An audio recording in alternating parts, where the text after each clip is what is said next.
Hello बच्चों, let's see. The question says for the separation of red ink from blue ink, a technique is used which is described below. Arrange the statements in a proper sequence.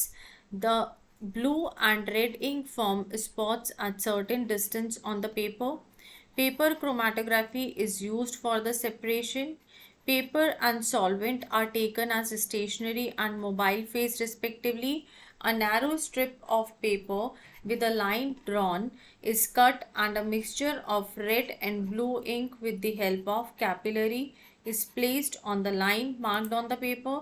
The paper is suspended in the closed jar with the help of the hook.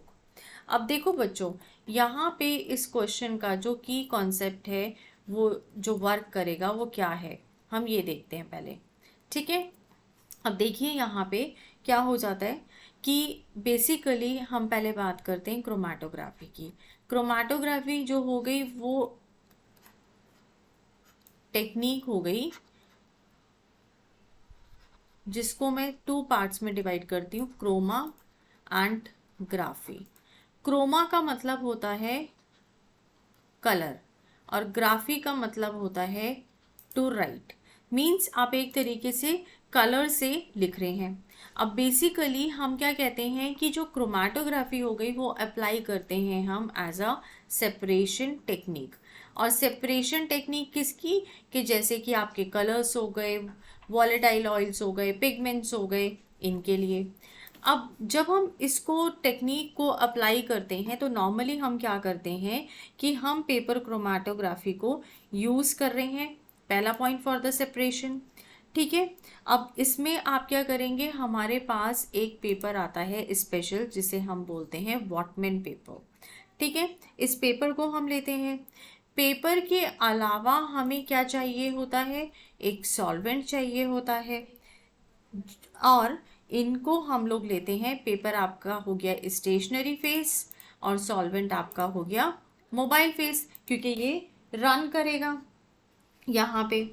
फिर आप क्या करेंगे कि उसके बाद आप next step के अंदर एक पेपर की, क्योंकि ये पूरा एक बड़ा चार्ट पेपर की तरह होता है, तो आपने एक इस पेपर की नैरो स्ट्रिप ले ली।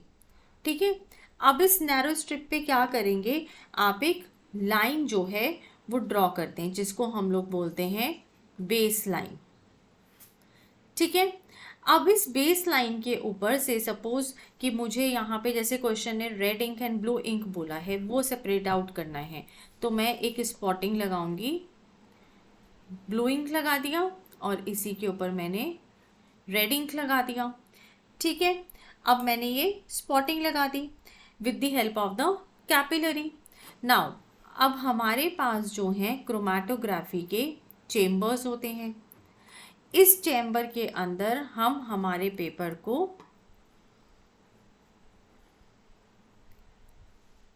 स्टैंड कर देते हैं, जिसमें ऑलरेडी मेरा सॉल्वेंट जो है वो प्रेजेंट है।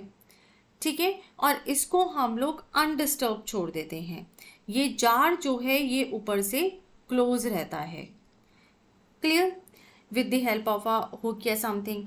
अब क्या होगा कि जो यहाँ पे हमारे पास रेड और ब्लू कलर की इंक थी वो सेपरेट होती है on the paper with the help of a adsorption technique.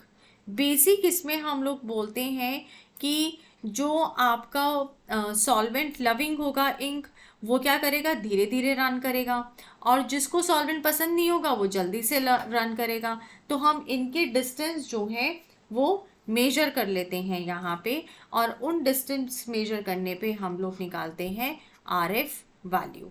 तो अब देखिए हमें यहाँ पे अगर हम देखें हमारे स्टेप्स, तो हमारे स्टेप्स क्या हो गए कि हमारा यहाँ पे फर्स्ट स्टेप हुआ कि आपने पेपर क्रोमेटोग्राफी यूज़ करी फॉर द सेपरेशन टेक्निक। फिर आपने सेकंड नंबर पे क्या किया कि पेपर और सॉल्वेंट्स लिया। फिर आपने उसकी एक नैरो स्ट्रिप कट करी, और कट करने के बाद उसके ऊपर कैपिलरी की हेल्प से दोनों इंक्स अप्लाई करी। फिर आपने उस पेपर को सस्पेंड कर दिया, एंड लास्ट में आपकी जो दोनों रेड और ब्लू इंक थे उन्होंने सर्टेन डिस्टेंस ट्रैवल किया, जिसकी हेल्प से आप लोगों ने उसकी आरएफ वैल्यू निकाली। तो इसके अकॉर्डिंगली हमारा जो करेक्ट ऑप्शन है यहाँ पे क्या हो गया? Correct option that is option C. ठीक है, ये 1 2 यहाँ 3 आ जाएगा, 4 एंड ओवर हियर 5। तो आपका करेक्ट आंसर क्या हो गया? Option number C. Hope this is the most suitable answer for this question. Thank you, all the best.